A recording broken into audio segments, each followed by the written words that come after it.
যেই অপরাধ করে মন্ত্রীর দুলাভাই ছাড়া পেয়েছে, যেই অপরাধ করার পরে এমপির শালার শাস্তি হয় নাই, যেই অপরাধ করার পরে শিল্পপতির বিচার হয় নাই, যেই অপরাধ করার কারণে রাজনৈতিক নেতার কোনো বিচার হয় নাই, একই অপরাধ দুর্বল গরিব অসহায় মানুষ করার পরে তার উপর আইনের শাসন 100 ভাগের জায়গায় 200 ভাগ বাস্তবায়ন করা হয়।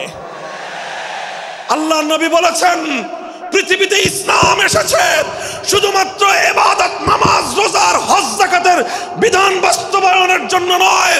ইসলাম দুনিয়াতে আগমন করেছে, তার আগমনের অন্যতম উদ্দেশ্য হলো সমস্ত বৈষম্য দূর করে, জুলুম আর বেইনসাফি দূর করে বিশ্ব সভ্যতায় ন্যায় এবং ইনসাফ কায়েম করা।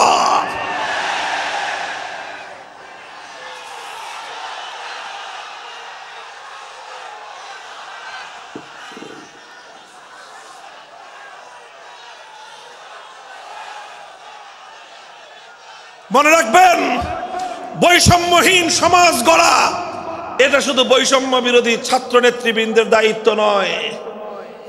বৈষম্যহীন সমাজ গড়া এটা শুধুমাত্র বৈষম্য বিরোধী ছাত্র নেতৃবৃন্দের দায়িত্ব নয়। বৈষম্যহীন সমাজ গড়া সর্বপ্রথম আল কোরআনের সৈনিকদের দায়িত্ব। বৈষম্যহীন সমাজ গড়া সর্বপ্রথম আল্লাহর নবীর সত্যিকার উম্মতদের দায়িত্ব।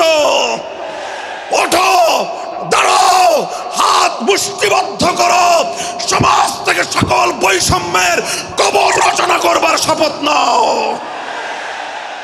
মুহতারাম হাজিরিন, কথাটা খুব জায়গা লক্ষণীয়, শোনার বিষয়।